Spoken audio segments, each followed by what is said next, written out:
I humbly suggest you save some money and shop Amazon for back to school. We are just about it's for to my go growth, live. We've got some meaning commercial my break body's there. growing Adjusting cameras, at an making things happen. alarming rate. Yeah, And clothes you buy me this year will be very small very soon.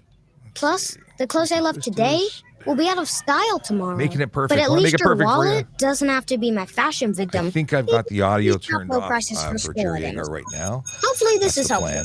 Amazon. Video. Spend less, Excellent, smile excellent. more. Well, will you look at that? Looks like your neighbors got themselves a new Super loud. Ford Okay, hey guys, F-150. welcome. Lucky Just getting them, ready to go I'll live say. on the News It's got a Talk 1010. hybrid We're gonna engine. quick spot, 10 That'll minutes save with a them, and few then trips to straight the into pump. questions for you. Kids Right these up days. to 11. Unleash more power in a new F-150 with an available Power Boost hybrid engine that can give you up to It's always 1,200 exciting. kilometers per Always having fill-up. Now get I'm leaving their 0.99% commercial break. APR purchase Should financing be for up to muted for 72 you right months on now. select new 2022 hear it. F-150 models. Contact your Toronto area Need to know Ford what's store or going visit on. Ford.ca. All right. We got chat in the background. Let's see what's happening.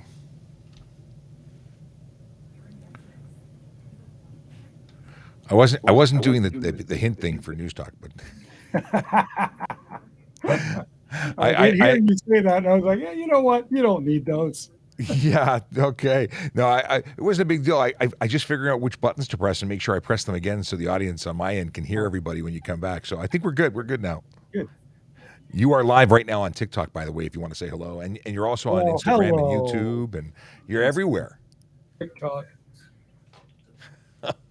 So I got the logos up. I didn't get a chance to send that pic. So for those that are tuning in early before we go live, before we actually start speaking to Jerry, we're talking about e-bikes on highways and that sort of stuff. So yesterday we put up a video. It's on our TikTok account. If you haven't seen it, it's actually on our Instagram account and our YouTube, everywhere. What happens when people go on the highway that aren't supposed to be there? You know, like bicycle riders and pedestrians. And someone said there's no signs. Nothing says you can't be on there. So I went and used Google Maps. Amazing.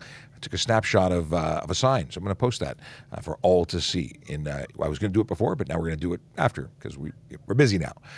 If you're tuning in and you don't know who I am, my name is Sean Shapiro. I'm a police constable with the Toronto Police Service here in Ontario, Canada. I talk about traffic safety, traffic law, and police stuff on social media every single day. If you got questions, we've got answers. Stick around. We're doing lots of fun stuff today, including drinking water. Okay. Tracy Bell, good morning. Q, thanks for the audio check. And yes, no frame on TikTok. There's a big question about TikTok. Should I have the frame that has my name on it, or do we leave it as is? I don't know what the answer is. All right. Apparently I need more tea. That's what I need. I talk too much. That's what happens. Talk a lot. It's a muscle where you strain your voice by, the concept that you should baby your voice, it's accurate. Do I do it? Not nearly enough. Because on TikTok, that might be one of the most toxic platforms I know. It's just young people trying to traumatize. Hearing the background, I'm just muting you for a second. Being a cop on TikTok. Is it toxic on TikTok? That was the comments. It can be sometimes, but we have a fantastic group of people that come in every day and talk to us. People who care about what's going on, want to learn stuff, want answers to their questions. Some people don't like us, but most people do. Okay. We got great questions that if it comes up, we'll talk about, but we might hold them until we're off the air. This is the Jerry Agar Show on the iHeartRadio Talk Network. So yesterday, I saw on Twitter an interesting post by Sean Shapiro, the TikTok traffic cop, and some stuff seen out on the roads. And so he's going to do a bonus edition with us every couple of weeks. He comes on while doing the TikTok broadcast where he answers questions on traffic questions. He's on TikTok at Traffic Services, but in this case, we just want to talk about that specific issue, at least to start the conversation. Sean Shapiro, good morning. Good morning. How you doing? I'm well. What did you see? Well, we've been seeing it fairly frequently. We saw an e-bike being operated northbound Don Valley Parkway on the shoulder. Just no helmet, just doing his thing. Okay. That's not legal, is it? It's not legal. So 400 series highways and the city highways, pedestrians and cyclists are prohibited from access. They cannot be there, and they can be charged for being there. Obviously, it's not safe, and the reason they can be charged is to ensure they get off the highway. But not everybody seems to understand, and there is signage, clear signage at the entrances of the highway, because we saw many comments saying, well, how do we know it's not legal? they said to you, how am I supposed to know it's not legal? Well, comments on Twitter were basically suggesting that there isn't signage to suggest that we can't go. So I Google mapped it, and sure enough, I checked a number of them. They all have signs. So it's not a huge sign, but it's a sign that says no access for bicycles and pedestrians. It's like a no smoking symbol. Well, I think sometimes in situations like that, when a person goes, well, how was I supposed to know? You say, well, look, there's no law against being a dummy, but there is a law against you not informing yourself. Well, the ignorance of the law is no defense or excuse. And the truth is, even if it wasn't illegal, you've got to be. It is not safe. It is just not safe. All right. So this was an e-bike, you said? It was an e-bike, and the rider wasn't even wearing a helmet, so they were eligible for charges for that because they're required to wear a helmet on an e-bike. And we know they were under electric power because in the video there was no pedaling going on, and it was a dash cam, so it was stamped, and the vehicle recording it was doing 35 kilometers an hour. So they were possibly a legal e-bike, but in the wrong place. How fast can an e-bike go? Well, it depends if you modify it. Legally, to be considered an e-bike under the Highway Traffic Act, you have to be maxed at 32 kilometers an hour on flat surface. That's the fastest you're capable of going, whether it be pedal combination or not. And if it's capable of going beyond that, we see them on the roads doing 60 or 80 kilometers an hour. Those are motor vehicles. They lose the benefit of the legislation making them e-bikes. They revert to their original form of being a motor vehicle, and you're responsible for having a motorcycle license, insurance, and a registration plate. And truly, you can't even if you wanted to get it licensed, you can't because they haven't been approved by Transport Canada. All right. So basically what you're saying is there's no way, modified or unmodified, that you can legally have an e-bike out on the highway. For sure not. And if you look at the 400 series highways, they go further. They talk about a vehicle with an engine displacement under 50 cc's. Like there's a number of other stipulations. There is no place for an underpowered vehicle to be there. All right. We're not really doing an edition here of Ask the Traffic Cop. Just wanted to talk about that specific issue that you saw. But I saw, here's a text message. I saw a regular bicycle on the DVP a couple of weeks ago, this person writes. And the truth is we see it all the time. People who don't realize what's going on, or they take an off-ramp and end up on a road and suddenly they're on the highway and there's a panic situation, or they're trying to get somewhere and they want to save just a few minutes. Doesn't matter if you're a pedestrian, e-bike rider, you have no business being on the highway. It is incredibly dangerous. And what do we do when we see it? Well, we will generally escort those members off the highway. They may find themselves getting charged because in the City of Toronto there's a bylaw. It's a $110 ticket. On 400 series highways, there's also a ticket available. And it's about the safety. So whether you get charged or not, you're going to be helped off the road. All right, but one of these doofuses comes out there in an e-bike, and since they're already irresponsible people, they may not even drive along on the shoulder, as you said that you saw. They may decide that the shoulder has stuff in it, and they wander back out into the lane, and I hit them. Now I'm in trouble. Well, they're definitely going to be charged in that situation. They have no business being there. One, two. Yes, you should be paying attention to whatever kind of obstruction might be in your path, and if it's a cyclist, listen. If you see a cyclist, call police. Let us know that there's somebody there that shouldn't, so we can come out there and get them off the road safely. But yeah, the chances of them riding in traffic, you can't keep up with traffic when it's doing 90. Definitely not. If in this particular situation, traffic was going quite slowly, so possibly less dangerous than it could have been, but still not a good situation. Yeah, it's not. You can't go on the DVP on your e-bike unless traffic has bogged down, which it often does on the DVP, and you get a pass because of the speed. I want to ask you a couple other questions since I have you here. Sure. That we wouldn't do necessarily when you do your regular appearance with us on your TikTok broadcast. Should I be nervous? Well, I don't know. You tell me. You're a cop. Stand up for yourself. Sean Shapiro is the TikTok traffic cop, as we call him, but he's a police officer for the city of Toronto. Is it tougher to be a cop today? Do you think there's a lot of anti-cop sentiment going around? You know what? I'm sure that there were different challenges before I was a police officer, but certainly there's some people who don't like us, and they're very vocal in the media, and internationally has shown us that there's a sentiment that is anti-police and has been around for a long time. So, in terms of whether or not it's really hard, I still love my job, and there's enough support from the silent majority and some very vocal majority that love us. So, is it hard? It's got challenges, no doubt, but it's still the best job in the world. All right. Now, also, you're on TikTok, and some people might look at that and think that's the home of radical young people, and you've got to deal with them. They may be some of the people who would be anti-cop, but while on the one hand you are doing the public service that I know our listeners like when you answer these traffic questions, but did you specifically go on TikTok in order to reach out to try and improve the relations that cops have with young people? It wasn't the reason behind it. We got online because we wanted to make ourselves accessible during the pandemic, specifically about traffic stuff, doing the things we used to do in person but couldn't. So it became an opportunity to connect, not because the goal was to make friends with everybody, but to be a source of information that was accessible. As a byproduct, we've developed some amazing relationships. We have a loyal following. We're at 594,000, just over, followers on TikTok alone. Wow. So it's turned into something really amazing. And yeah, we have fans now, apparently. You have 594,000 followers, and is that specifically from Toronto because you're a Toronto cop, or do you have people all over the country or even elsewhere that are following? Internationally, we have a huge number of American listeners that have voiced out and said, we're interested to know. We travel to Canada. It's this great resource, to know stuff before you get there. We have people, Ireland, Germany, Switzerland that reach out saying, we love listening to you. So we have an international audience, but the vast majority are in Canada, if not Ontario. And we have people who are reaching out saying they'd like to have the same thing available to them in their jurisdiction. And we've got some friends that are from other police services that have reached out and they want to do the same thing in their neighborhoods. So it's great. We're growing, and the platform's growing as an educational platform for police. Okay, and I'm assuming that those police that reach out to you are not just Canadian police forces either. Absolutely not. We've had Chicago police and in Washington State, all over the place, all over the United States.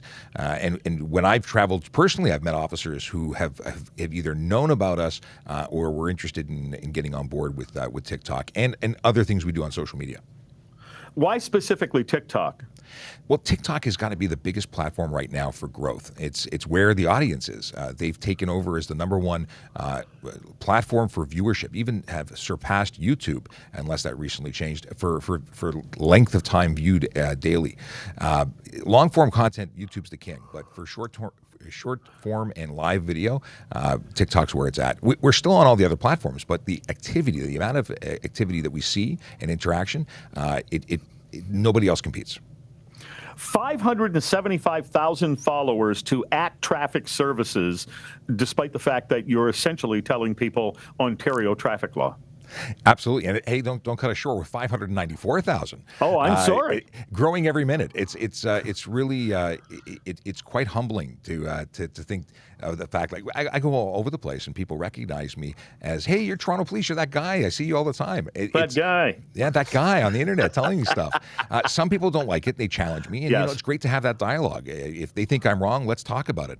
Sure. It's sort of talk radio that never stops.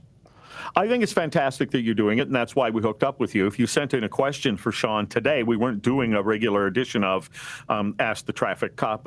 We were talking about specifically this one issue, and then I wanted to ask him these questions, and it's been illuminating, and I hope that it does grow for police forces. But we'll talk again on a regular session of Absolutely. the Traffic Cop. Thanks very much. Anytime. Talk to you soon. iHeartRadio, Talk Network. Okay, we're going to go It's 9:45. News time. There we go. And we're off the air. Cool. Got to change the logo because, the right brand on the right screen. There we go. Yeah, you know what? It is amazing now that it's just us and we can focus on one another again. It's amazing what has been happening in terms of our growth. If you asked me almost 2 years ago, if I would have ever expected to be fast approaching 600,000 followers on TikTok, I would have thought you were crazy. I was impressed when we hit 20,000 because we had actually it was 18,000 at the time. That's how many followers we had on Twitter. And Twitter was our biggest platform for traffic services. Now we have hundreds of thousands of people on the primary account for Toronto Police, but for traffic alone, 18,000. Now, if you fast forward from when we had just hit that matched number and we thought we'd made it the big time, we then propelled very, very quickly, 50, 100,000. Like, it's been nonstop. So thank you very much for everyone who comes out and spends time with us and interacts. This show is about you. If it wasn't for you, we'd have nothing to talk about. Sergeant Campbell and I, we'd be able to chat, but Are you jumping in today? We're here. We're good. You're in and out? Sean, I wanted to listen to you and Jerry Agar. I love when you guys go together. You guys are a good combination of people. The conversation's awesome. Today, for a very short period of time, I got so much stuff I got to get done today. So people are always wondering what else we do in this office. And now you technically you wear multiple hats. Sometimes you're doing media relations. You're also very involved in towing in pounds because that's your focus, I guess. Yep, along with the Ministry of Transportation liaison officer, construction liaison officer with the City of Toronto, and an awful lot of internal administrative stuff as well. So it's never a dull moment. No, we're talking about doing a safety campaign coming up very soon for back to school. That time of year has come up again where, traffic flow patterns and pedestrian flow patterns are going to change. So we need to get out there and let people know that, be cognizant of the change and drive safely. And it's all about safety. I mean, we come back to this all the time. Yes, a lot of what we talk about on this channel and when answering your questions is, well, what can I do and how do I avoid tickets and how do I drive safely? But it's at the end of the day, everything we do, the focus, the real underlying desire is to make the roads safer for everybody. That includes you and everybody else who uses them, whether they walk, ride, or drive. So without further ado, let's get into some questions. I say that without further ado, get into questions, and then I realize that I need to open up with one little tip, and that is, where are the Vision Zero officers today? Got to pay the bills, and that's part of our advertising. That's our only advertising. Can we call it advertising? I don't know. Here's the deal. Where's my post? Where's my post? Did it not go out today? Apparently we've had technical difficulties in it to post it in post. All right, we'll have to come back to this in a little bit, or maybe it's not going out yet. Who knows? It's always great to look for where the notes are and then have them not there. Okay, what if you lost your driver's license while on vacation in Ontario and you got pulled over? What do you do? So this is a good question. If you lose your identification, make a police report. Call the local police. Tell them that you've lost your identification because you need to have that time date stamp. Because somebody might have your ID and may be using it to do nasty things with your identity. But also it validates when you get pulled over and say, I lost it. The officer can look and see that, yes, in fact, you've made a report. False reports, however, bad things happen. Okay, so that's the question. First question goes to Instagram Live.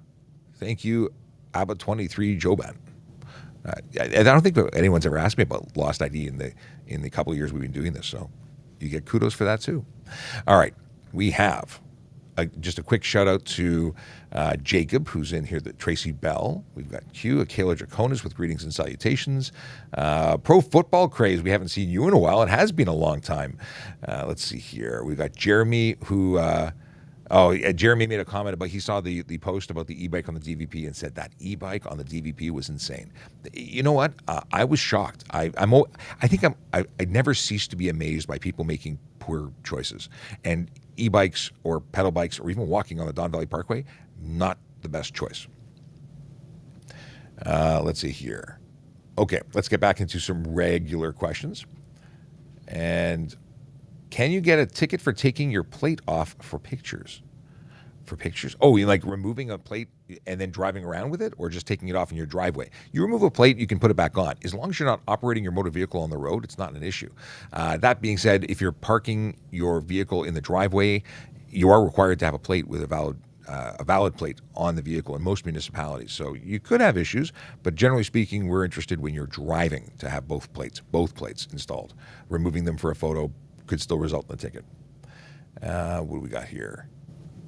What happens if you forgot to renew your temporary sticker and get pulled over for a few days after expiration? A temporary sticker is a very specific thing. That means your vehicle was not safe for the road or not certified and ready to be plated. So if you don't have a valid safety certificate while you're being driving that vehicle with your temporary sticker, you can find yourself with some serious issues. Sarge, what would you say there? It could be unsafe vehicle. You could lose your plates. You could. Yeah, exactly. I was about to say I've experienced that. officers have a little bit of discretion if it's a very short period of time that they're not valid. I've seen people that have had multiple validation offenses because they never planned on actually getting their car certified, or it couldn't have passed emissions, or a number of things. When it happens, when I catch them, the plates are mine.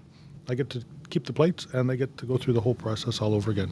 And it would be an unsafe vehicle because they're operating outside of the 36-day period that a safety standard certificate is good for, and they don't have valid plates on there. So, and that's a big thing. People who buy cars or vehicles and have no intention on ever doing the right thing, paying for the repairs, or they bought a vehicle and they didn't realize that there were as many issues with them as it turns out, and then they don't have the money, so they because they have needs, they decide they're going to break the law and just go with it. That'll catch up with you really quick, or it has the potential of being incredibly expensive, because if you're found to be more responsible because of mechanical failure, you're responsible for everything that vehicle does and you do in that vehicle. So it could be a bad day at the office. Drive vehicles that are safe for the road. That's it. Having some weird interference today. I don't know. Is it raining outside? Maybe that's what's going on. All right. Can you keep a copy of the registration instead of the original copy? Is it legal? So yes, you can carry a photocopy or the original of a registration. It must be a true copy, both sides of the document, but that's perfectly legitimate. It has to be a valid document, though. If your document now, actually, I wonder how that works. When you renew online now, you're not getting a new registration, so you won't have that validation sticker to validate it. It may not be such an issue, but it has to be the current information, correct address, correct vehicle. You know what, Sean? I would even recommend that you keep a photocopy of it in your vehicle with you. Keeping the original document, not always such a good idea. There have been known some criminals will come and steal a car. They'll take that document, they'll forge a signature on it, and they'll use some platforms to sell your vehicle, collect the money, and be gone with it before anybody even knows it's stolen. So if you don't have the original documents in there, a potential buyer obviously wouldn't be able to purchase it. So you can't buy a car with a photocopy. I keep my originals with me, and I keep them in my pocket. I never leave them in the vehicle because I don't want someone to break into my car, find out where I live, and go home and take my stuff. Never mind the vehicle being sold. I don't want my stuff being taken. Okay, we have a question. Do you need to yield at pedestrian crossings for cyclists? So you need to. So it's a pedestrian crossing, not a cyclist crossing. So cyclists aren't allowed to ride through a pedestrian crossing. Do you yield? Here's the deal: you can't hit a cyclist even if they're breaking the law. So you need to be responsible for what you do with that motor vehicle. If it were to happen and you end up in a collision and they are found to be breaking the law, they can be charged as well. And then next steps will happen. But you certainly can't ignore cyclists, because if you're seeing them and you hit them, you're in the wrong, even if they're in the wrong too. Okay. I don't understand why people get pulled over with covers on their license plates, but rusted is okay. Rusted is not okay. If your vehicle's license plate is not legible, if it's dirty or damaged or peeling, those are all offenses under the Highway Traffic Act. It's the same section essentially, but slightly different wording, and they're all guilty. If I can't read your plate, I'm pulling you over, and I'm going to give you a ticket for it. You're responsible for making sure that it's legible, clearly, plainly legible, and properly displayed as per the regulations. And you know what, Sean? To add to that, a lot of car dealers try and do some advertising on the back of the car, and they put one of those plate surrounds around that has the name of their dealership on it or something on it. Those are unlawful as well. Yes. It cannot cover any portion of any part of the plate. And we know that's not popular. People want to make things look nice. They want to protect their plates very often. Listen, the deal is we're not focused. That's not the number. We don't go out and have a license plate enforcement program where nobody does anything but that. Our focus is always going to be on the big four, the stuff that leads to serious injury and death on our roads. So it's going to be speeding, aggressive driving, distracted driving, and impaired driving. But when we pull people over or we see something that's really egregious, I can't see your plate, I can't read it properly, I'm going to stop it, I'm going to take action, and that's going to result in a ticket.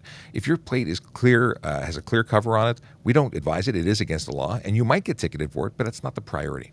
You know what, Sean? I do take exception to people that have intentionally purchased a dark cover for their license plate. For sure. For the express purpose of obscuring the numbers and the readability of the plate. So if I see one of those, I'm definitely stopping the car. License plate covers, like I said, the dark covered, no question. I'll pull that over too. But in a situation of a clear plate cover or something like that, I may not even notice it unless I'm really paying attention because it may not be an issue. When it becomes an issue, know that you're responsible for it, regardless of whether you've done it for 20 years and never received a ticket. You're still eligible for that ticket. Can you ride an electric scooter with a suspended license? So electric scooters, if you're talking about e-bikes, don't require a driver's license as long as they're legit vehicles that meet the requirements of the legislation making them an e-bike. When you say electric scooter, you might be referring to an e-kick scooter. There is a pilot in the province right now. It does not apply to every municipality. You have to know the rules of where you're going to be riding. And in Toronto, they're prohibited. We did not subscribe or opt into the pilot. So if you're riding an e-kick scooter in Toronto, if it complies with the province's mandate of 24 kilometers an hour, it's not a motor vehicle, but it's still a prohibited vehicle in Toronto. If you are modifying that, if it has a seat on it, or if it goes more than 24 kilometers an hour on a flat surface, that's a motor vehicle. It's a motorcycle. And then you do need a license. So know what you are getting involved with if you're choosing to ride one of these alternative vehicles. They can be great for getting around, for being good to the environment, for being cheap. But if you're breaking rules, you're going to be held accountable. What do we got here? Okay, and let's see. We literally had G2 driver. Is it allowed? Are you allowed to drive your vehicle when they're not on my? Sorry, is a G2 driver allowed to drive my vehicle when they are not on my insurance? If they don't live with you, it's really not a problem. You're allowed to loan someone a vehicle. You have to ensure that they are licensed properly for that class of vehicle. In the case of a G2 driver, they are allowed to drive what a G driver drives. So you're okay there. Your insurance company might have a stipulation saying nobody under a certain age. That's up to you and your insurance company. If you violate any policy requirements, they could deny a claim in the event of a collision. If you live with the person that wants to drive your car, they may say that G2 drivers living with you must be insured on the policy, and that's a different story. Again, from a legal perspective with the police, we don't have a problem with it. The insurance companies might. You know what, Sean? Good to know fact is the Ministry of Transportation online allows you to check the status of people's driver's licenses before you lend them the car. I don't know the address, but a good Google search would be able to find it. It's used by rental car companies. It should be used by anybody that's planning on lending a car out, because the owner is responsible for ensuring that that driver is properly licensed, not suspended or prohibited, because they may find themselves without a car for 45, 90, 180 days if they don't do their due diligence. But they can also be charged. They can be charged for letting someone drive without a license, against the conditions of the license. Like if you let somebody who requires an interlock drive your vehicle without an interlock, you can be charged under the HTA. If they are suspended, you can be charged for allowing somebody with a suspension. Like there's a number of responsibilities that you as a vehicle owner or person in charge of a vehicle has. And to say that, I didn't know. They told me they were licensed. Well, there are ways of confirming, and you are responsible. So you know what? I'm going to add that to our link tree. It's been on my mind to do that. I've got a bunch of different links in our link tree in our bio. I'm going to add the link for checking driver's licenses there after the show. John, while we're talking about it, online stuff, there is actually a website you can go to check the stolen status of vehicles as well. By VIN number? By VIN number. Really? So, yeah, what it is it's hosted by the RCMP, which controls the CPIC computer system. And it is a tool that people can use, especially when they're going to go buy a vehicle, to make sure that it is actually not a stolen vehicle. They won't get a return. It'll say there's no file, or they will say that they should contact police for more information. Cool. I've made a note. We'll get that website added to the link tree as well. Since I've discovered Linktree, I'm like adding all sorts of stuff to it. There's lots of cool things you can do with Linktree, and I've never used it ever, like until a couple weeks ago, other than to be on other people's Linktrees. All right, what do we have here? Does someone get demerit points when they get their license suspended for not paying a small fine? No, there are no demerits for not paying. If you are suspended and you drive, actually, are there demerits added for that? No, it's not. It's not. I don't believe so, Sean. It's much more serious than that, actually. Yes, it's not a ticket. It's a court summons. Yes. So, in terms of demerit points added, no. The actual moving violation that you were charged with, that comes with demerit points. There's no additional demerit points. But you're already in a bad situation if you're driving while under suspension, I should say. Very serious.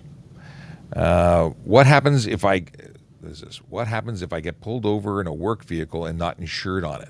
Insurance policies for commercial vehicles are a little bit different. I believe they cover anybody that is employed by the company as long as they meet whatever criteria is in the contract. Again, it might be age, might be certain stipulations, but if the company is insuring the vehicle and you're authorized to operate it as a member of their company, then that's legit. Anything to add on that? I'm trying to think if there's anything else that I may have missed on work insurance. Sorry, Sean, I was actually just looking up just to confirm the charge of driving under suspension. It does not have any demerit points. Okay. Confirmation there. So- Yeah, the question was in terms of driving a work vehicle. Is there anything special to know about insurance? You do have to make sure you have insurance documentation. You'd be charged if you were pulled over and couldn't produce that. Yeah, the minimum required is a liability insurance on a vehicle. That is the absolute minimum. If you have a company policy that covers all the vehicles owned or operated, then you're good to go. But you know what? It's an insurance company. It's a policy. It's an agreement that the company has with another company. It's written out, and all the details, you have to be aware of the details and the limitations that company places on it. Cool. What is this? If a rental car company not meet the road requirements, would the driver or the company be ticketed? So you as the driver are responsible for the vehicle you're driving. If there's a broken headlight and you choose to get behind the wheel and drive, you would be receiving the ticket for it. So you want to make sure that the vehicle you're renting works, and if not, take it back and let them fix it. With commercial motor vehicles, they can be the owners, the companies can be charged in addition to the drivers. I don't know if that works for a rental company though. I think it's just going to be the driver who's responsible, and then that's going to be a problem. No, I do believe that rental vehicles are a commercial vehicle. They would be classified as commercial for that purpose, so we could yeah. charge. Okay, They're not a heavy commercial vehicle, but they are a commercial vehicle. It's a business. It's a business car. I've never thought about it that way. So, at very least, you'd be responsible, but they could also charge the owner of the company based on what we're discussing. But You know what? If you're paying for a car, you better get a good car and refuse to drive it if you're paying for it and it's not safe. And if something happens to it and it fails, take it back to them. Don't just keep driving on it because it's not yours and you don't care. What is this? Is it legal for someone in the same household with a G2 to drive my car without being on the insurance policy? Again, this is Lulu asking as a follow-up to a previously answered question. Legal, it could be legal. Would the insurance company be upset? Based on my understanding of policy, that they have rules saying that anybody who's licensed to drive who lives in the house must be listed in order to use the vehicle, then they may deny a claim. Legal, we can't give you a ticket for driving a vehicle when you're legally licensed to drive it and it's insured, but in terms of the agreement with a private company, that's between you and the private company. And as the owner who loans it to somebody, and then they say, "Well, we're not replacing your $60,000 car because the driver was not listed on the policy," that's going to be a bad day for you. What is this? Recently sold a car. Buyer picked it up, borrowed brother's dealer plate to take it. Is this okay? No, I don't believe it is. A dealer plate has very specific regulations. Once it's transferred out of the pool of saleable vehicles, they've transferred the ownership. That plate can't be used on it. Would you agree with that, Serge? Yeah, absolutely. If the dealer plate was being used to transport the vehicle to a dealership for business purposes, quite possibly it would be. There's a difference between dealer plates and sorry, what am I thinking of? Mechanical plates? Yeah, so mechanics plates. So mechanics, they have the yellow background, black letters and numbers on it. They can operate vehicles that are not listed in their fleet for the purpose of repairing it. And there's very specific limitations of when they can operate during business hours, things like that. You can't take a repair plate and drive up to the cottage with it. Dealer plates, as long as the vehicle is in the dealer's inventory, there are less restrictions of where you can drive it, when you can drive it, stuff like that. So it is possible, but it depends on an awful lot more things than just, I'm picking it up and going for a cruise. Yeah. You don't want to be loaning people your plates with your insurance and whatnot. Even if it was legal, I have issues with that. Deliver a vehicle and then change the ownership if that's what you want to do. But just loaning your plates, bad practice. And in this particular situation, not legal from what we're hearing. And you know what? Just on that, Sean, if I can go into something a little bit further, when you're selling a vehicle, make sure you get the used vehicle information package as a seller. Make sure you fill out all the information of the buyer. Make sure the buyer buys it and signs it and dates it. That document will save you civilly from anybody coming back on you if the buyer does not change it into their name within 6 days. I'll tell you, I've had vehicles that were abandoned in the middle of the road after becoming involved in collisions, and the vehicle was impounded. And weeks later, I get a call saying, I got a call that I owe a bunch of money from a towing company, but I sold this car like 2 years ago.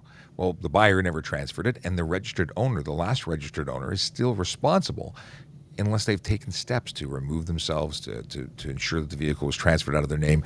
I mean, this was $10,000, I think, $5,000 to $10,000 in storage fees that they were coming after them for. Yeah, unfortunately, the Repairs and Storage Liens Act is an old piece of legislation. It came out in 1990. It never addressed the fact that people might do this. People might, do unlawful things and not change the ownership over. It states in Section 3 of that act that the registered owner, whoever that may be, is civilly responsible for all the fees. Tow companies will take you to collections, will affect your credit history, will stop you from getting mortgages. It really, really does affect people, and they are a victim of it because somebody else didn't do what they're required to do. So make sure, in the very, very least, you know who you're selling your vehicle to. You have the documentation to prove it. I sell vehicles as well. And I asked for the driver's license of the person I'm selling it to. And when they said, well, I'm not giving it to you, my explanation is I'm going to photocopy it with the bill of sale. I'm going to give you a copy, and I'm going to keep a copy.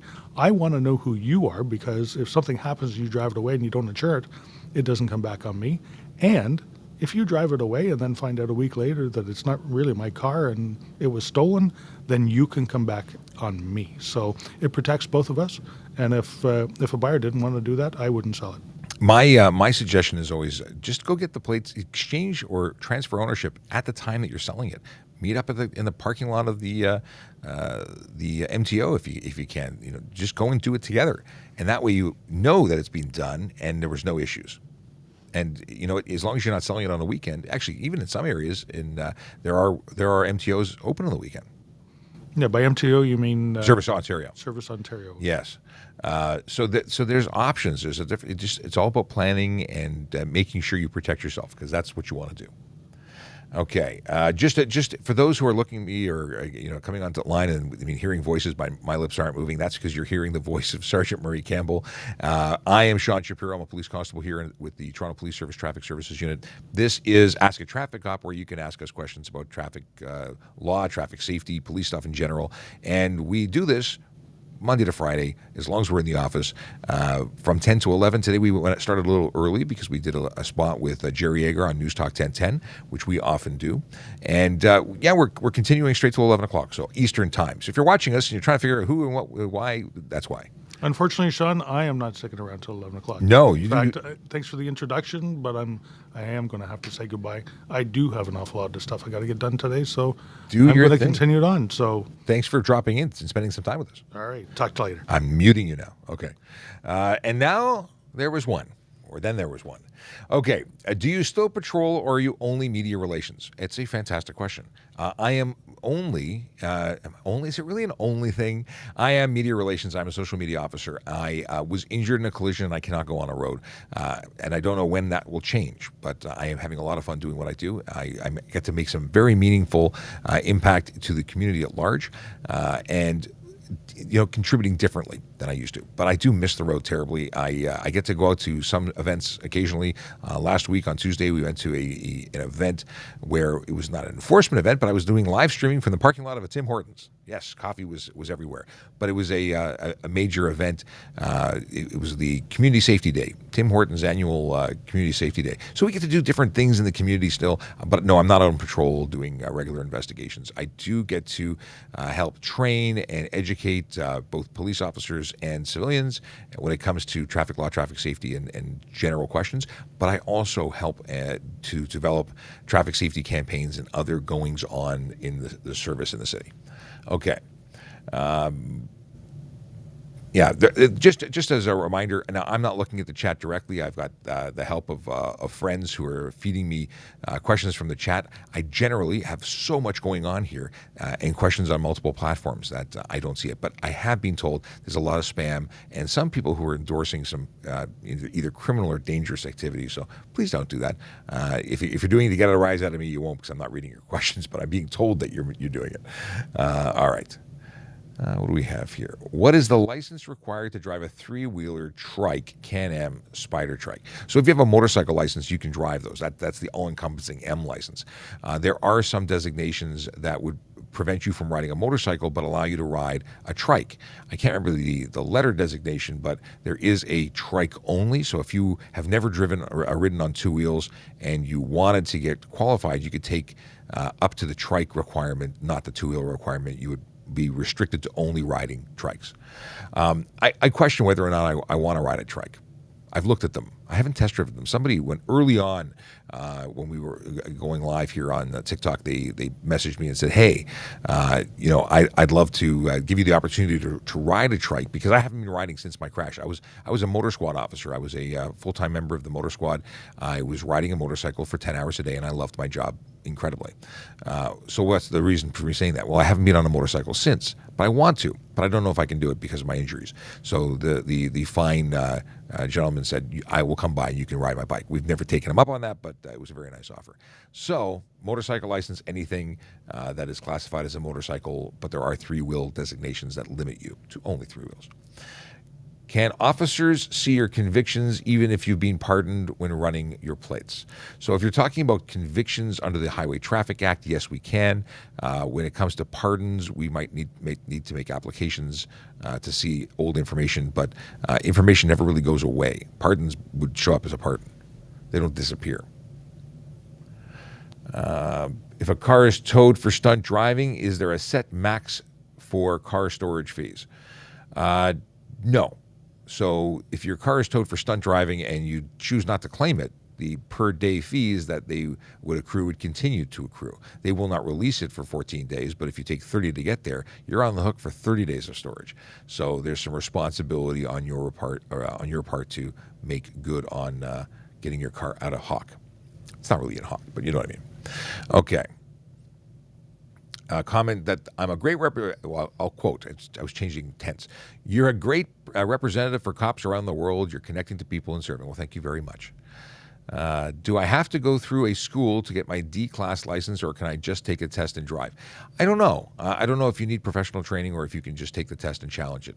I'd assume in most situations you can challenge it, but that's a great question for drive test and the folks who actually do commercial and other driving instruction and testing. So unfortunately, I don't know the answer to your question. I just make assumptions in that one.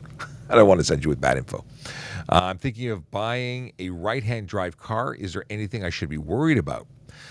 Well, know that it's different, but it's cool.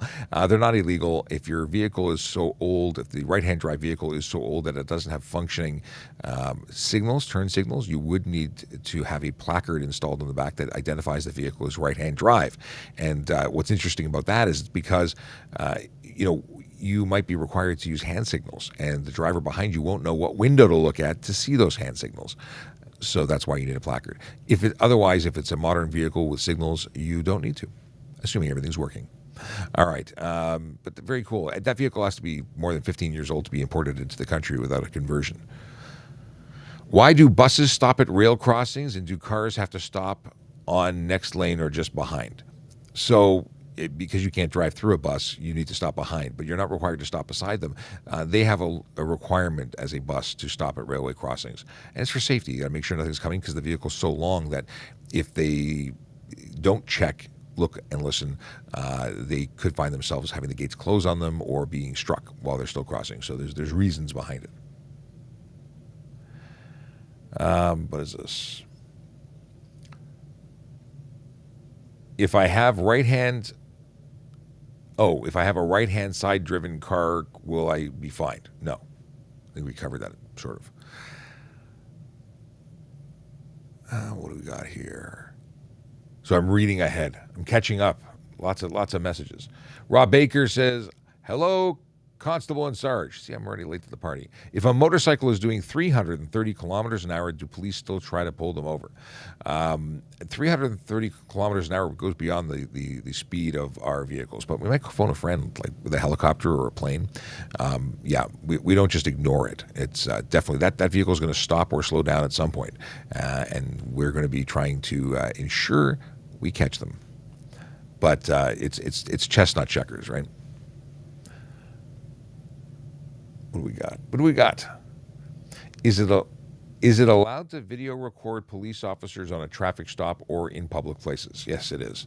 Now, I will add a caveat that if you are the driver of a motor vehicle and you're pulling your phone out while you're driving, well, that's an offense. If you are pulling a phone out when you are stopped and you're allowed to record. There's nothing wrong with it. But if you're failing to comply with the demands of a police officer, you're not taking direction, that could be an issue. You could be finding yourself in a problem. If you're not identifying yourself, if you're busy saying, I can't, I'm busy recording for my safety, well, you're not complying. You're not identifying yourself, which makes you arrestable. You're not surrendering, which makes HTA offense. There's things to think about. You can't simply hold the phone and say, na boo-boo. You need to actually comply. That said, if you had a phone mounted or a camera mounted permanently, there's nothing legally wrong with recording a police officer. What do we have here? Looking for a troll. Apparently there's a troll. I'll have to look after. All right. What is the penalty for driving under medical suspension for seizures? Well, if you're driving under suspension, it's suspension regardless if it's medical or not. Unless it was a criminal code suspension. But medical suspension, you drive suspended, you get charged for drive suspended. You go to court and explain yourself. Don't do that. It's bad. Also, if you have an episode while under because of a medical situation and you drove in spite of it, that's just going to be the nail in the coffin for a case against you and the lack of insurance coverage and so on and so forth. Is it illegal for you not to let someone onto the freeway when you are in possession of the lane? It is your lane. Now, if you accelerate to prevent someone, that could be stunt driving. That could be a number of charges where you'd be held responsible for your action. Now, but if you're doing everything normally, the person behind you or trying to merge in can wait till you pass and move in. You can't actively prevent them, but if they're not obligated or you're not obligated to necessarily let them in, if you know what I mean. So you don't have to slow down to let them in, but you can't speed up to block them. That's where I'm going. What about speeding tickets from 10 years ago? Can they see that when they pull you over? I can see everything since before you were licensed. And what I mean by that is, let's say you drove a car when you were 15, unlicensed, and got stopped and charged. I would still see that because we would have generated, or the MTO would have generated a driver's license number for you, which is unique to you and forever. So I see everything ever done on your driving record from the beginning of time. Yeah. Are rock lights illegal? Rock lights are just lights, I believe, from a particular company, but they're underglow. Whether they're mounted directly down or facing out, that changes whether or not they're violating laws. So if you're projecting light directly on the ground and we only see the reflection off of the ground, that's not illegal. If you are projecting light directly forward to the sides, and that could be just based on poor installation where your bulbs are visible, That's going to cause problems. If you're projecting light forward, it's improper headlights, back, it's improper taillights, and so on. If you have flashing intermittent lights in certain colors, you might find yourself being charged that way. At the end of the day, this is great for off-road and trails or in a show. Not good for driving. I don't suggest it. It is no longer 1984. Please put away your baggy neon pants and neon lights. It's not as cool as you think it is. That's a personal opinion, of course. We have a question that has come in through Volley. Okay. Oddly enough, it relates to lighting. What's the deal with lighting on cars? What is and isn't allowed when it comes to underglow or different colored running lights? We just talked about that. How poignant is that? The deal is you can have no more than 4 headlights. That's projector bulbs with more than 300 lumens of power. They can only be lit in or the color of white or yellow. Those are the only 2 allowable headlight colors. You can't have giant off-road LED strips. Those are not permitted as headlights, and they are off-road use only. When it comes to the rear, it's going to be amber lights or red lights for taillights and signals. The only white light to the rear is going to be your license plate light, which is only 3 lumens. It's not a very high-powered bulb, but it can only be white. It cannot have color. I've seen blue, purple, green, all sorts of different license plate lights. Those are illegal. What else? And in terms of the underglow, we covered it just before I looked at your question. But thank you for using Volley. If you go to trafficcop.ca, that will take you to Volley. You can also check out all of the links we have available in our link tree in our profile. Because I'm using that stuff now, because I'm all modern, just 10 years late to the party. I didn't know that Linktree was so good. I would have used it, and free. I would have used it a long time ago. My wife, Leo wife, is watching on YouTube. Good morning. Good morning. And I hope that means the kids are there too, and I get to say hi to everybody. Is it illegal to drive barefoot? No, it's not illegal to drive barefoot. It may be illegal in some places, but it's not illegal here. It's not suggestible, advisable, or a good idea, but you can't do it. Why could it be a bad idea? Well, what happens when you smash that brake pedal in an emergency situation and you hurt your toesies and then you pull back because, oh, my toes hurt, and now you're no longer using it? There's a bad chain of events that can be triggered by being barefoot. Is it worse than wearing flip-flops? I think it's worse than. I think flip-flops are worse actually, because flip-flops can come off, can get stuck behind pedals, and you may have situations that you can't depress the pedal, you cannot, hit the gas because your flip-flop is flopped and flipped in the wrong place. Can you? What is this? Can you prosecute someone based on dash cam evidence, and what would you watch for? So it is possible to lay charges based on a dash cam. It is. It's unlikely and not common because we need to have place, time, date, location, and identity of the driver. Pretty much it. And identity of the vehicle. So if we can get and establish all of those things, it might be possible to lay the charge, and it really depends on the quality and quantity of that information. Because it's not enough to say that the dash cam said it was Monday at 2 o'clock. It may not be accurate. So more often than not, that gets filed under, let's see what we get reported next. Or, because we take reports. You can file a report at cps.ca/core, C-O-R-E. You can make reports about a specific vehicle or an area where things are happening.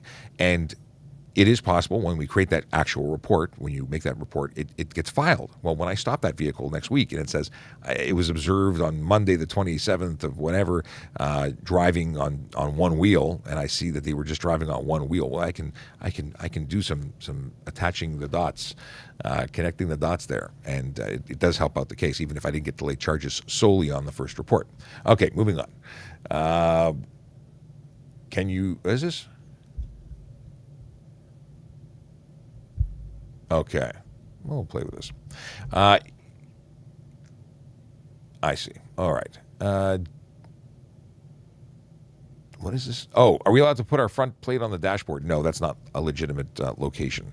You cannot put your license plate on the dashboard. It's not a permissible location, and additionally, it's a projectile in the event of a collision. Can I get arrested for driving on the sidewalk with my 4x4 Dodge Ram? It's dangerous driving. Yeah, potentially, for sure. Anything you do, if deemed dangerous activity, intentional, could be, criminal dangerous driving. For instance, if you're driving there with pedestrians there, absolutely, I'm going to be arresting you. Well, not necessarily me, but someone of my colleagues. It depends. Everything depends. But criminal arrests for criminal activity have to have some, that whole intention. It's different than just, I drove across the boulevard to get to the other side because I'm not a very good driver. That's different. Oh. What's going on with that person? That's interesting. Can I drink something while driving? When you mean something, do you mean water or do you mean alcohol? You can drink water in Ontario while you're driving. If it prohibits you or impacts your ability to drive safely, then no, you cannot do that because that would be careless driving. You need to do the right thing. I got waves back from the kids. Okay, thank you for. It's too bad. It's too bad that they can't. Yeah, anyway. Hello back to my kids. Are 5-point harnesses legal on the road? No, they're not. They are not permitted on the road. They are not legal. They're trackable. And even then, they may not be good ones. But you can't. You have to use your OEM seatbelts. It's against the law to remove your seatbelt system. So if you only have your 5-point harness, well, that's a number of charges. If you're going to use your 5-point harness because you really think it's cool, then you have to wear your OEM seatbelt on top of it. Okay, a question is, I've seen some organizations like St. John's Ambulance and volunteer firefighters with flashing green strobe lights. What are we expected to do, legally speaking?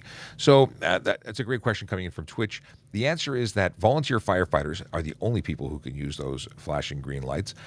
They are there to tell you to move out of the way, or to ask, to request, to be nice. It's to identify them as what they're doing, which is going to go help somebody in need. The goal is to have you pull over and let them by. Are you legally required to? No. It's a courtesy, not a requirement. I will, however, judge you if you don't. I think you do the right thing. You pull over because they could be going to your house to put out that fire. Now, we don't have volunteer firefighters in Toronto. But I've seen them operating, and they are magical people who are volunteering their time to be helpful in their community. So kudos to you. If you are a volunteer firefighter, you rock. If you're a firefighter, you're okay. But if you volunteer as a firefighter, you rock. Okay, what do we got here? Bunch of stuff. Oh, we got a whole bunch of people to. Interesting that that's not working. Okay. If you're applying for the OPP, more difficult than applying for city police. I don't think it's more or less difficult. We're all looking to find good applicants. If you fail in one place, you fail everywhere. We won't hire someone who was generally removed from another one. If you were failed for cause or finding something, we share notes, sort of. But once you fail your certificate, you're out of the process for a year, I believe. But is it more? I don't know. I've not applied for the OPP. I can tell you that we are hiring actively, and if you're interested in becoming a member of the Toronto Police Service, check out www.torontopolice.on.ca /careers. This is, I think, the best job in the world, and I think this is the best service to work for. So if you would like to come work here, you should put an application in, and I wouldn't waste any time. Do it right now, like after the live. Question, do cyclists have to follow the cell phone rule when riding a bicycle? I really wish they did, but they don't. It's that particular law stipulates motor vehicle. So they are not in a motor vehicle. They don't have to follow the law. Yeah, that's the deal. Now, if you're on an e-bike that does 33 kilometers an hour or more, that's a motor vehicle, and then you would be eligible for that charge.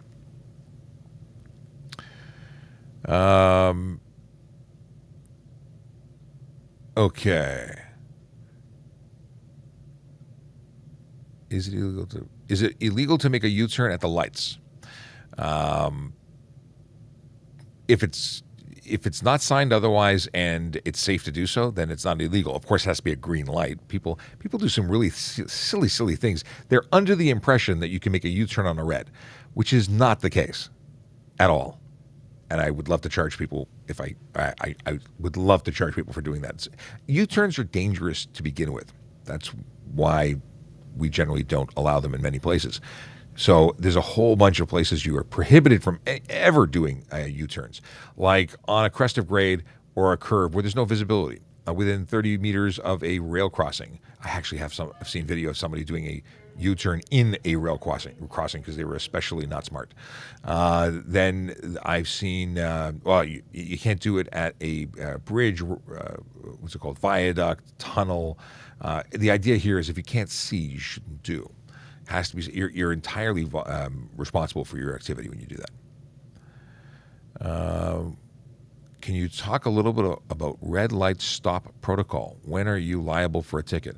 So if you don't, stopping for a red light means you didn't enter the intersection. You haven't crossed the stop bar, that line on the road. If you cross it, you failed to stop for that stop sign, even if, or a red light. Even if you stop it past it for a foot, you've stopped in the wrong place. You've broken the law. You must stop before the place you're supposed to stop, or at or before. Additionally, if you don't stop for a yellow light, you can be charged. Yellow light means stop unless it's unsafe to do so. So in either of those situations, you can be charged. I don't know what else I can tell you about it other than you don't run a red light and you stop in the appropriate place, or you can be charged. Someone said that there are volunteer firefighters in Toronto. My brother does so off duty when he doesn't have a shift and he's with Toronto Fire Services.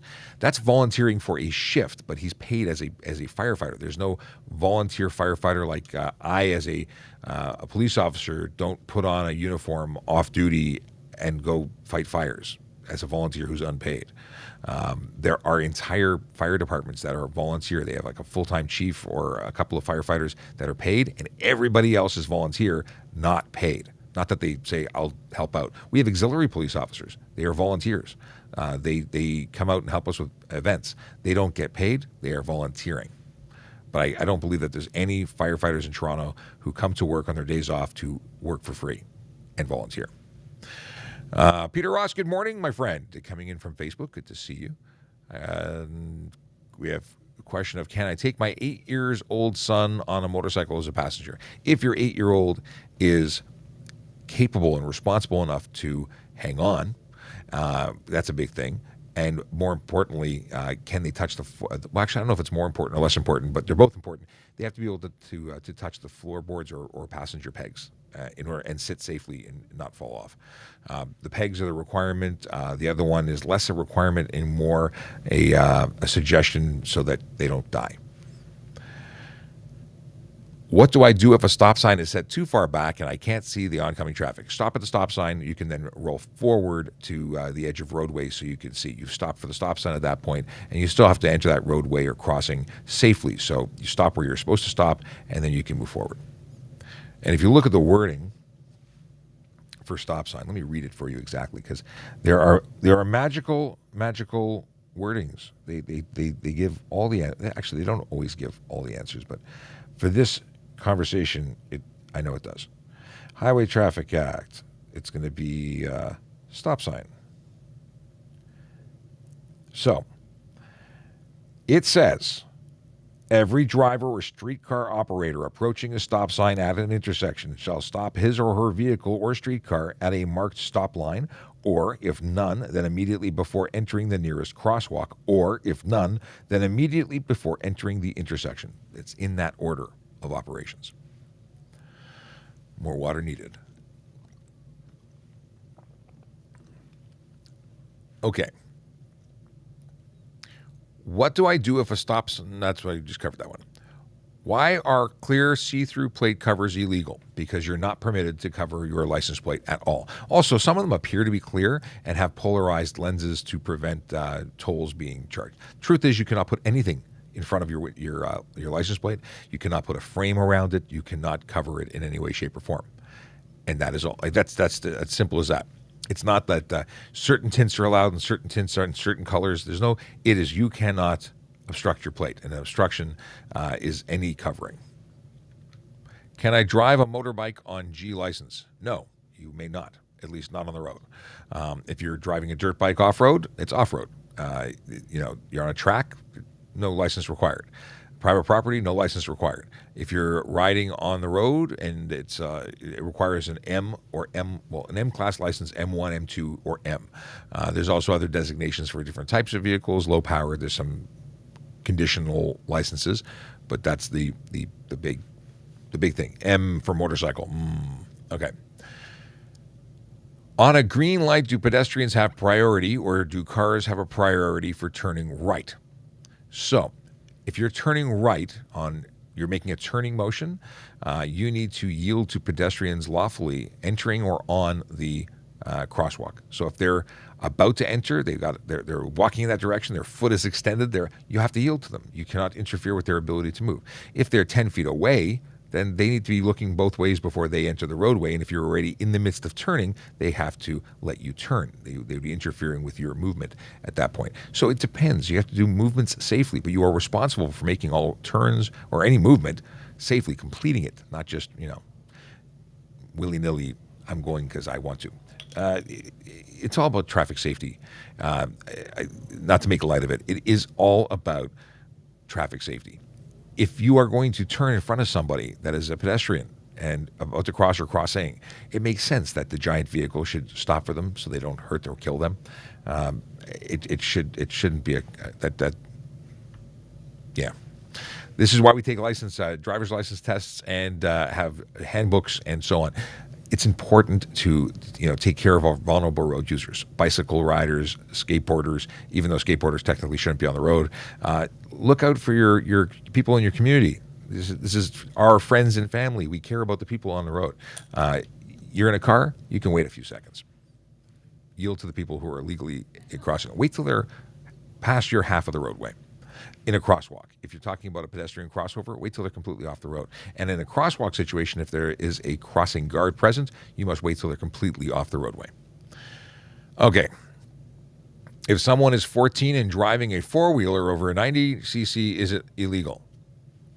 Off-road, private property, not an issue. On a trail, they believe that they have to be 16 and a license. But I'm not an off-road person, so don't quote me on that. That's my understanding from what Sergeant Campbell has said in the past, and I might be misquoting. So look up the the Off-Road Vehicles Act, because that's going to give you the deal.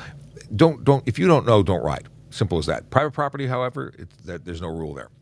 I don't think displacement makes a difference, but I could be wrong. Do trailer lights need to work if you can see the vehicle's taillights? It depends on. We just talked about this yesterday, the day before. If it's a small trailer, if it's not a trailer, but if it's so small utility trailers may not require them, but apparently you need a red light on the back.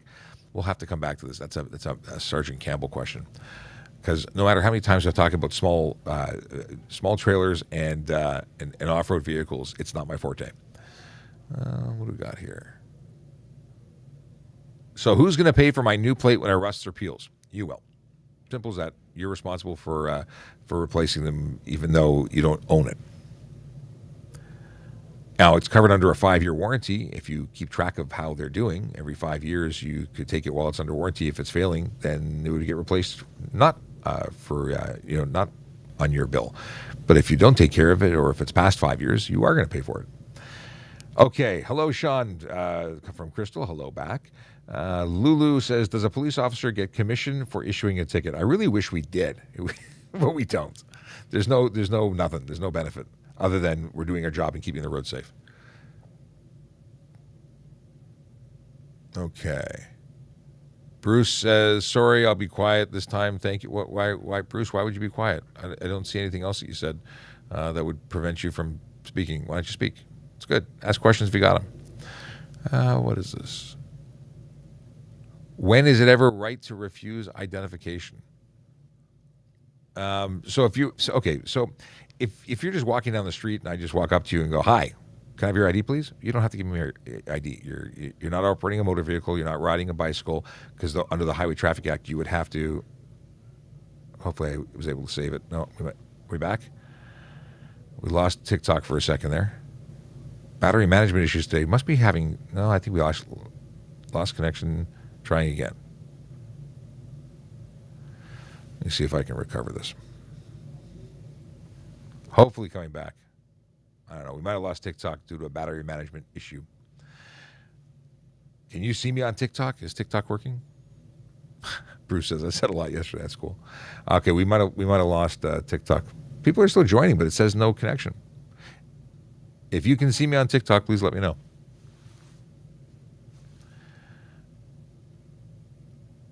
Oh, Bruce, if I didn't respond, were you on TikTok? Was it the afternoon? Because it was a replay event. You may have caught us when it was being replayed. So we weren't monitoring the 5 p.m. It was just a replay event. Yeah, and it looks like we've totally lost TikTok. We're going to let TikTok roll, and maybe it comes back. So if what do we got here? We're talking about refusing identification. So if you're being investigated for a criminal offense or a bylaw offense, or even if you're just operating a vehicle or motor vehicle on the roadway under the HTA, you'd be obligated to identify. If you can't identify you when you're being investigated, you can be arrested. If it's just randomly trying to gather information, that's different. That is totally different. What do we got here? So if I forgot my license and get pulled over, do I have a period of time to produce it at the station? No. You're responsible for surrendering it at that moment. Okay. Sorry, hang on a second there. I see that apparently we're frozen. Apparently I'm frozen. Why can't it come back? How do I fix this? I'm going to try and do a fix. Let's see if I can bring it back. Hey, bro. I don't know if I can. Resume live. Did I fix it? I had to reboot the app. Maybe I fixed it. I got a green light now. Hopefully it's working. I had to reboot the app to make it work. Did it work? It inverted my screen, but I think we're back. Hopefully. Let me know. Yes. Success. I did a hard, kill the app and launched it again, and imagine that it worked. I didn't think it was going to. Happy that it did. Occasionally things work. Sometimes. All right. What we got here? So going back to, do you have time to bring your license in? That was a question while all this went haywire. So the deal is that if you forgot your driver's license, you get pulled over, you're obligated to surrender your license upon demand of a police officer, along with your ownership and insurance. And if you don't have it, you can be charged right then and there, because that's when you've committed the offense. You fail to surrender. If you come back to the station 2 days later or the next day or 24 hours or 5 minutes, you've still committed the offense. So an officer can show discretion if they choose to, but you're eligible for the offense. You've committed the offense, and you can take it to court and they might do something for you, but that really isn't a police thing at that point. All right. So back to Bruce. Yeah, we had a replay. If it was 5 p.m. With the chief, that was a replay we weren't live monitoring. Oh, excellent. Bruce says, yeah, that was the situation. So ask your questions today. You're welcome to ask the questions. Bruce is coming in through Facebook. When you get plates that need to be replaced, do you keep the same number? Here's depends. I've heard both. I've heard that people with custom plates can reorder the same and they keep the same. They may have to pay a fee, even if they were just regular plates and you wanted to have them. My father did that once. Paid for vanity plates even though they were just regular plates. When it comes to regular number plates, chances are if you just want to pay $52 instead of the $300 or $400 for vanity plates, you get a new plate. You get a new one that you don't have memorized and that you probably don't like as much as the one you've had for 5 years. Is it illegal to drive any car with the doors off? Yes. I don't believe that they're going to meet safety requirements if you're just taking the doors off a car. Jeeps and Broncos and things of that nature are designed to be driven or ridden without their doors affixed. Do you know the answer to this? Can you take the doors off your Mercedes and go for a drive? Or is it only vehicles designed to have? Interesting. Our understanding is it wouldn't meet safety requirements that designed to require everything to be safe, whereas a Jeep is not designed that way. It was purpose-built to have the doors removable. Can you observe someone speeding, or do you need radar proof for conviction? No, I can make observations. I can pace you. I can, actually that would be, I think pacing. I can make the charge based on pacing or speed measurement devices that confirm my observations. Just looking at you and estimating, I wouldn't lay a charge like that. Could I get a conviction? Maybe, but here's the deal. Speeding is anything over the speed limit. It's not a specific number. The number only goes to how much of a fine you should get and how many points would be taken off. But if everyone's doing 60 and you're doing more, I could probably make a case that you were speeding and maybe not get a conviction for a specific speed. And I've never tried this, but you're making me think. You're making me think. That's dangerous. But yeah, so when I do speed enforcement, I'm out there looking for vehicles that are driving faster than everybody else. And when I use laser or radar, it's to confirm my observations. What do we got here? Can you get a ticket if you go through an intersection and didn't notice a police officer with the lights coming across? Yeah, you could for failing to pull over. You could.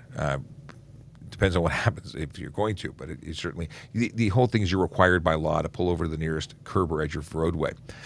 When we go through, if they're going through a red light, they need to come to a complete stop and ensure that it is safe to proceed prior to going through a red signalized intersection that's showing red for them.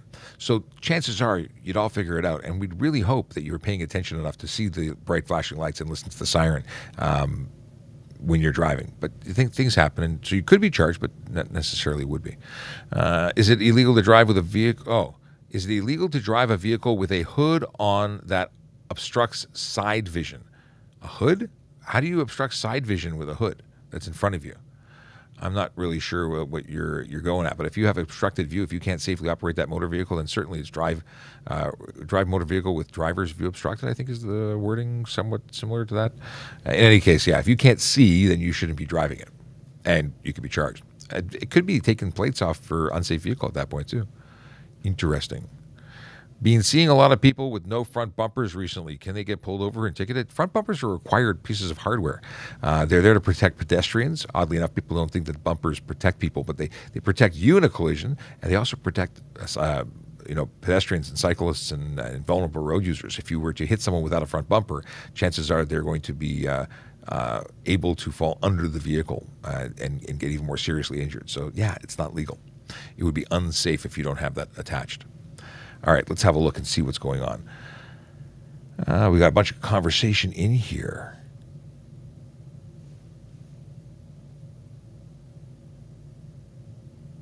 Can children under 10 be unaccompanied by an adult at a park? Unaccompanied? Like just when I was a kid, I used to go to the park, but I don't know if there's any law that says you can't let a child leave your sight. So not my area of expertise, but I don't know. I don't think there is anything. Certainly, parents are responsible for the actions of their children, and if something happens to them and the parent was deemed responsible in some way, it's possible that there could. I just don't know enough. I'd never spent time looking at that area of law. I'm a traffic cop. I don't know. I'm not but mind you, I was 12 years old and I got my babysitter's license. So is there a specific age? No, I want to know. And I don't know. Let's see here. Must stunt driving speed be listed on a ticket? Stunt driving is stunt driving. I would charge you for speeding in addition to your stunt driving, and on that ticket it would be listed. But stunt driving is anything over that number. It's not based on. Actually, it's not stunt driving is also certain activities, drifting, burnouts, taking any tire off the roadway. There's a whole bunch of things that qualify for stunt. So it's not a specific to speed charge. It may have the facts in issue listed in the evidence. So no, not on the face of the ticket. In the evidence that you'd get at court. At what age or weight can kids sit in the front seat or without a booster seat? So front seat isn't determined based on age. There is a suggestion of 14 years old, but it's not a requirement to be 14 to sit in the front. It's just a suggestion. And getting thumbs up for the 14 business. You coming back? We're off at 11. So the deal is that if you're 8 years old, 80 pounds, or 4'9", you can get out of a booster seat legally. Is it suggested? I would not suggest it. I would stay in there as long as possible. My kids will stay in there until it is safe for them to exit that seat. I don't know why I got this interference today. It must be stormy outside. Oh, I moved wires, made it a little better. Excuse me. Okay.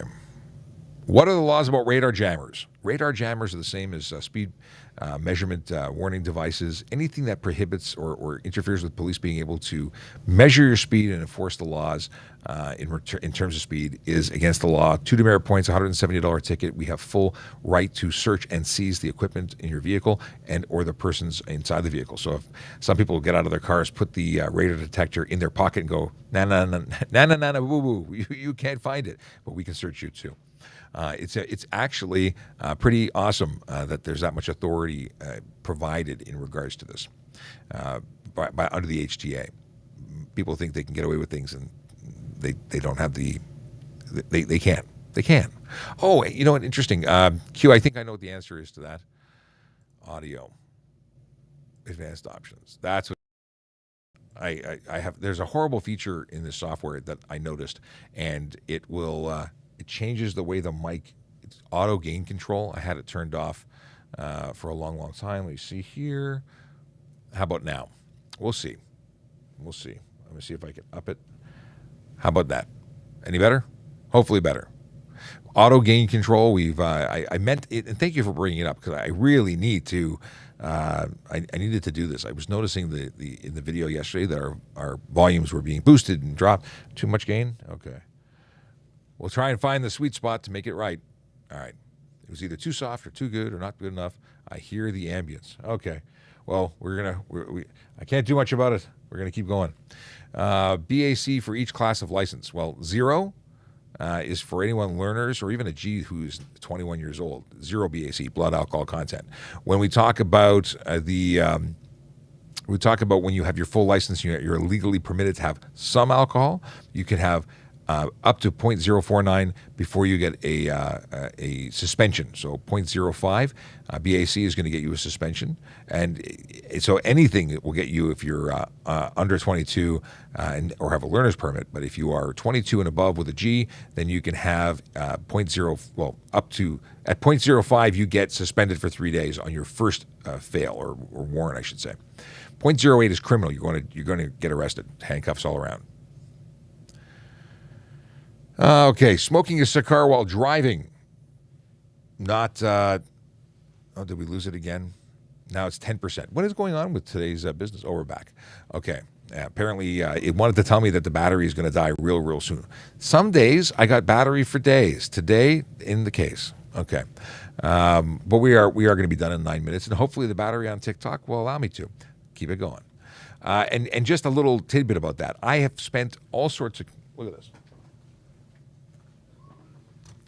I bought this, a Belkin adapter to have 2 lightning ports so I can charge while connected. Guess what? It stinks. It doesn't work. I've tried all sorts of products to do this because I want to be able to keep plugged in on my TikTok phone while broadcasting. It doesn't work. It makes horrible noise. So I basically will speak as long as I have battery power. That's the story. And if it dies and I don't get to say goodbye, know that I don't mean to just hang up on you, but that I want to have a full conversation for as long as possible. I need a phone with a battery that lasts for 6 days while speaking and live streaming for that entire period of time. So cigars while driving, not illegal as long as there's nobody under the age of 16 in the vehicle, at which point you'd be covered or breaking a rule of the Smoke-Free Ontario Act, and you'd be eligible for a ticket. Can you run out of province plates? Yes, I can, and American plates, and yeah, we have access to that information. Can I get in trouble for having something scary in the trunk or in the bed of my vehicle for Halloween? Potentially, like if you're scaring people to the point where you're causing collisions and panic, yeah. I don't know what we charge you with, but there's probably criminal mischief, probably. Do I need to have a college degree to get into policing? No, grade 12 is the minimum education requirement, but anything above that is going to make you a better applicant. Check out www.torontopolice.on.ca/careers or tps.ca/careers. Get all the information about becoming a member of the service. We have a suggestion that if you're smoking a cigar, don't throw it out the window. That is littering. I've charged people for that.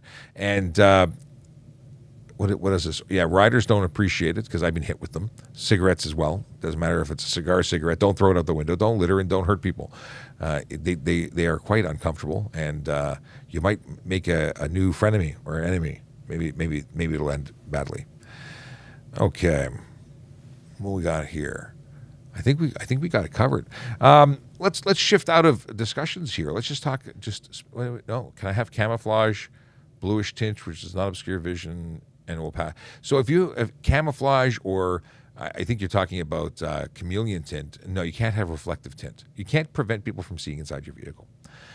Okay, let's see what's going on in the chat. Just seeing what's up for a few minutes because we're winding down. If you've been watching and didn't know who I was, because I don't have my name on the screen, my name is Sean Shapiro. I'm a police constable with the Toronto Police Service. I go on TikTok and other platforms to talk about traffic safety, traffic law, and police stuff in general. If you've got questions, we usually have the answers. Sometimes we get stumped. Yeah. Oh, just to follow up on that camouflage business, nothing on the front windshield. Okay, let's take a second, talk about tint, and then we'll get back to just stuff and things. So, tint cannot be on the front windshield at all, save and except for vehicles manufactured before 2017. They can have 3 inches across the top, a brow or strip, up to 30% light blockage. No reflective tint anywhere on the front 3 windows. Back windows can be painted solid, so if you had reflective tint there, it's not a big deal. You can't obscure the interior of your vehicle. If we can't see in, you're breaking the law. We have to be able to see if you're wearing your seatbelt, if you're using your cell phone. That is so if you want to pick your nose in privacy, do it somewhere else. You can't do it while you're driving. I mean, you can pick your nose, but we'll see you. You can't prevent us from seeing you, is what I'm getting at. Oh, Akela Draconis also says, dry grass isn't fond of lit cigars either. Yeah, you can create a heck of a fire. A lot of damage. Bad things. If you want to keep the conversation going and ask questions, feel free to drop into trafficcop.ca. That is our website, our web address. The URL just forwards to our Volley space, where you can chat with us all the time. It's video, voice, or text. It's a great platform for free and get access outside of when we're doing TikTok-y stuff. We've got how many people we have now? It's tiny, 86 people. So it's a conversation. It's actually pretty cool. I like the software. Distracted driving is a serious problem. Phones, pets on lap, etc. But it's getting worse. Why? Okay, I'm trying to read fast. I should slow down. It's a problem because people are busy, not caring about their neighbors. I mean, it's one thing. It's very selfish, right? People are addicted to their devices. They want access to information and communication. If you are driving, drive. If you need someone to have conversations with, bring a friend or have them use your phone, and you can direct them. But even that's distraction, right? If you're not focused at the task at hand, bad things happen. And sadly, very often people die. We've seen tremendous death on our roads. 39 people have died as of today. Actually, as of yesterday's stats, 39 people have died on Toronto roads. 43 people have been killed in Toronto through violent crime. That's pretty close. And yet people continue to do things at high risk to endanger lives, like speeding, using their cell phones, driving aggressively. And those same people will usually say that they don't like violence and criminal activity that leads, they're scared, right? They don't want people to die at the hands of a criminal, but they themselves partake in behavior that could kill people. And I think that's pretty interesting. I'm going to play the traffic song, and we're going to say goodbye. Can we use maps directions while driving? Okay, since it's on the same topic of cell phones. If your cell phone is mounted, if your cell phone is in traffic GPS mode, you can look at the GPS. You cannot touch the screen. You cannot change your address. You cannot report collisions on Waze. You can't touch it, but you can look at GPS. The only touching of your phone that you're permitted to is to swipe for answering or hit end for ending the call. That's it. And Jose at Mr. WRX says, that's a quality radio voice. Thank you very much. I jump on the radio once in a while, but it's always as a guest. Anyway, traffic song, and then we're saying goodbye, and we'll be back tomorrow, I think. We should be. But check out Traffic Services on Twitter, Traffic Services Toronto on Instagram. You can get me VoiceOver Cop on all social media platforms. Come say hello, and we have content there. Like the picture I'm about to put up about access to highways, because yesterday I saw that video with the rider on a e-bike on the Don Valley Parkway, because that was not good. Anyway, we're out of here. Have a great day.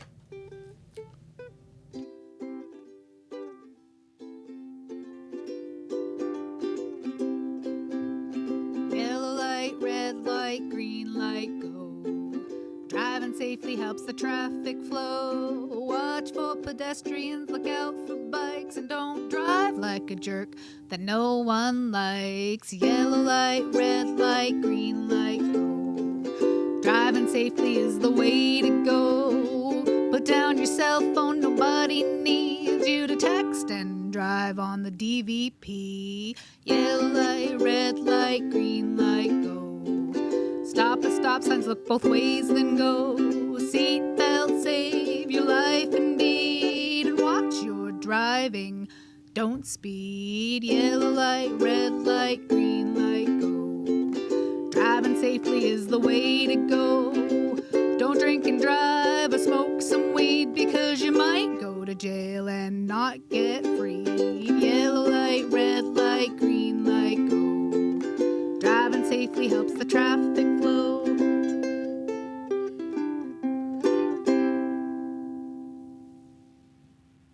10, 9, 8, 7, 6, 5, 4, 3, 2, It's been a slice. See you tomorrow. 1, 0.